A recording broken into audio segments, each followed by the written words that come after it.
Okay, going to attempt to finish the sound machine. This may take more than one video. There's a little bit to go. I hope you enjoy it.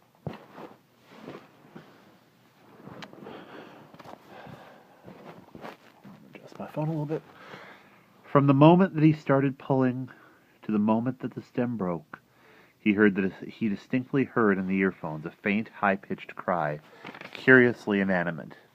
He took another daisy and did it again. Once more he heard the cry, but he wasn't so sure now that it expressed pain. No, it wasn't pain, it was surprise, or was it? It didn't really express any feeling or emotions known to a human being. It was just crying, a neutral, stony cry, a single emotionless note expressing nothing. It had been the same with the roses. He had been wrong in calling it a cry of pain. A flower probably didn't feel pain.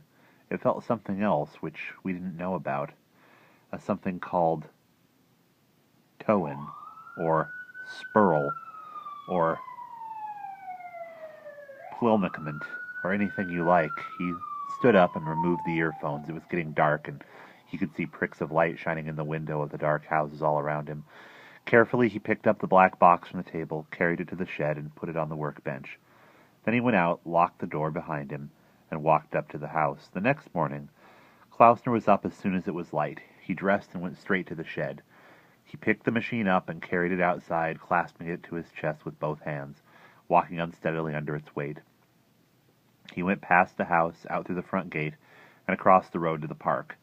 There he paused and looked around him. Then he went on until he came to a large tree, a beech tree, and placed the machine on the ground close to the trunk of the tree. Quickly he went back to the house and got an axe from the coal cellar and carried it across the road into the park. He put the axe on the ground beside the tree.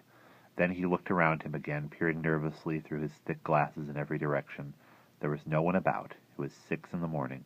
He put the earphones on his head and switched on the machine. He listened for a moment to the faint, familiar humming sound. Then he picked up the axe, took a stance with his legs wide apart, and swung the axe as hard as he could at the base of the tree trunk. The blade cut deep into the wood and stuck there, and at the instant of impact he heard the most extraordinary noise in the earphones. It was a new noise, unlike any he had heard before, a harsh, noteless, enormous noise, a growling, low-pitched, screaming sound, not quick and short like the noise of the roses, but drawn out like a sob, lasting for fully a minute, loudest at the moment when the axe struck, fading gradually, fainter and fainter until it was gone. Klausner stared in horror at the place where the blade of the axe had sunk into the wood flesh of the tree. Then gently he took the axe handle, worked the blade loose, and threw the thing on the ground. With his fingers he touched the gash that the axe had made in the wood, touching the edges of the gash, trying to press them together to close the wound. He kept saying, "Tree, oh, tree, I am sorry, I am so sorry, but it will heal. It will heal fine." For a while he stood there with his hands upon the trunk of the great tree, and then suddenly he turned away and hurried off out of the park, across the road, through the front gate, and back into his house. He went to the telephone, consulted the book, dialed the number, and waited. He held the receiver tightly in his left hand and tapped the table impatiently with his right. He heard the telephone buzzing at the other end, and then the click of a lifted receiver, and a man's voice, a sleepy voice, saying, "Hello? Yes?" "Dr. Scott?" he said. "Yes, speaking." "Dr. Scott, you must come at once. Quickly, please." "Who is it speaking?" "Klausner here. And you remember what I told you last night about my experiments with sound and how I hoped I might—" "Yes, yes, of course. But what's the matter? Are you ill?" "No, I'm not ill, but—" "It's 6:30 in the morning," said the doctor. "And you call me, but you are not ill." "Please come. Come quickly. I want someone to hear it. It's driving me mad. I can't believe it." The doctor heard the frantic, almost hysterical note in the man's voice, the same note he was used to hearing in the voices of people who called up and said, "There's been an accident. Come quickly." He said slowly, "You really want me to get out of bed and come over now?" "Yes, now, at once, please." "All right, then I'll come over." Klausner sat down beside the telephone and waited. He tried to remember what the shriek of the tree had sounded like, but he couldn't. He couldn't remember. Or he could remember only that it made him feel sick with horror. He tried to imagine the sort of noise a human would make if he had to stand anchored to the ground while someone deliberately swung a small sharp thing at his leg so that the blade cut in deep and wedged itself in the cut. Same sort of noise, perhaps? No, quite different. The noise of the tree was worse than any known human noise, because of that frightening, toneless, throatless quality. He began to wonder about other living things, and he thought immediately of a field of wheat. A field of wheat standing up straight and yellow and alive, with the mower going through it, cutting the stems, 500 stems a second every second. Oh my God, what would the noise be like? 500 wheat plants screaming together, and every second another 500 being cut and screaming. And no, he thought, no, I do not want to go to a wheat field with my machine. I would never eat bread after that. But what about potatoes and cabbages and carrots and onions? And what about apples? Oh, no, apples are all right. They fall off naturally when they are ripe. Apples are all right if you let them fall off instead of tearing them from the tree branch, but not vegetables. Not a potato, for example. A potato would surely shriek. No one... So would a carrot, and an onion, and a cabbage. He heard the click of the front gate latch and jumped up, and he went out and saw the tall doctor coming down the path with his little black bag in hand. "Well," said the doctor, "well, what's all the trouble?" "Come with me, doctor. I want you to hear it. I called you because you're the only one I've told. It's over round in the park. Will you come now?" The doctor looked at him. He seemed calmer now. There was no sign of madness or hysteria. He was merely disturbed and excited. "All right, I'll come," the doctor said. They went across the road into the park, and Klausner led the way to a great beech tree at the foot of which stood the long, black coffin box of the machine and the axe. "Why did you bring the machine out here?" asked the doctor. "I wanted a tree. There aren't any big trees in the garden." "And why the axe?" "You'll see in a moment. Now, please put on these earphones and listen. Listen carefully and tell me afterwards precisely what you hear. I want to make quite sure." The doctor smiled and took the earphones, which he put over his ears. Klausner bent down and flicked the switch on the panel of the machine. Then he picked up the axe and took his stance with his legs apart, ready to swing. For a moment he paused. "Can you hear anything?" he said to the doctor. "Can I what?" "Can you hear anything?" "Just a humming noise." Klausner stood there with the axe in his hands, trying to bring himself to swing, but the thought of the noise that the tree would make made him pause again. "What are you waiting for?"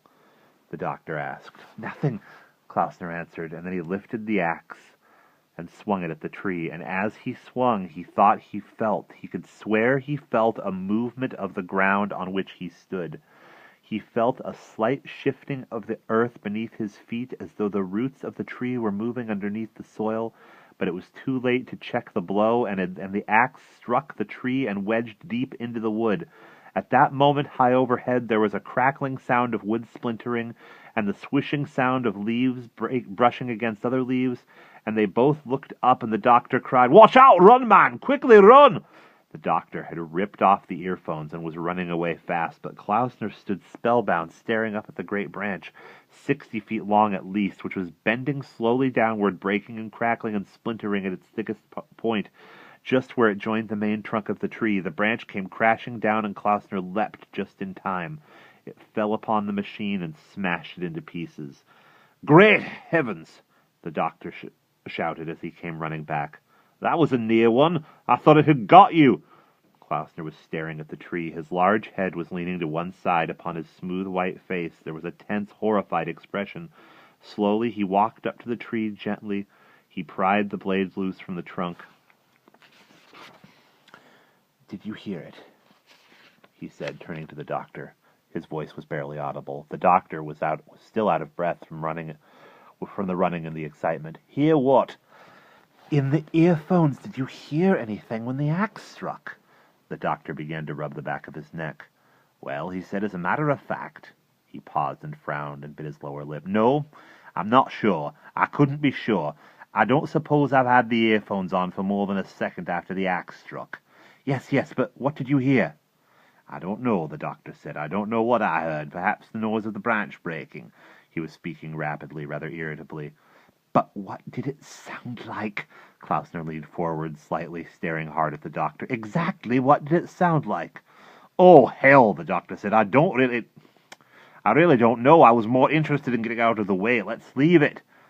Dr. Scott, what did it sound like? For God's sake, how could I tell?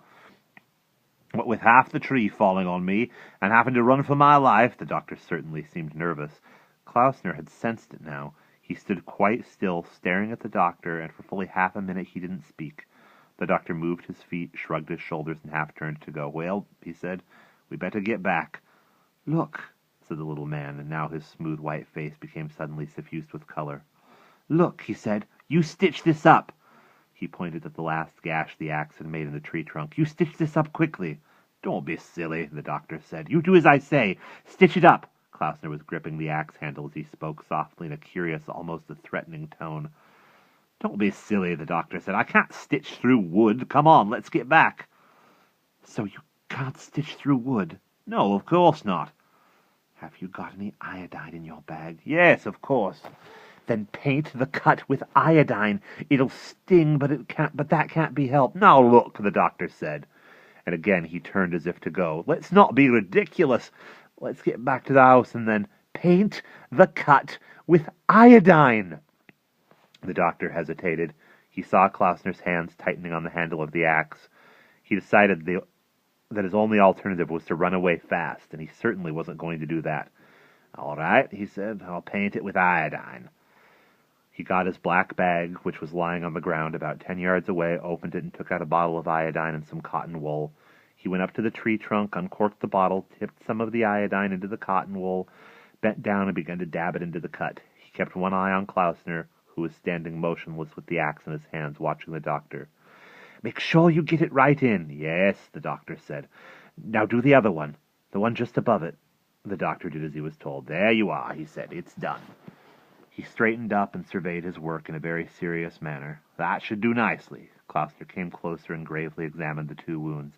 Yes, he said, nodding his huge head slowly up and down. Yes, that will do nicely. He stepped back a pace. You'll come and look at them tomorrow, of course. Oh, yes, the doctor said, of course. And to put some more iodine on, if necessary, yes. Thank you, doctor, Klausner said, and he nodded his head again, and he dropped the axe. And all at once he smiled, a wild, excited smile, and quickly the doctor went over to him, and gently he took him by the arm, and he said, Come on, we must go now. And suddenly they were walking away, the two of them walking silently, rather hurriedly across the park, over the road, back to the house. The end.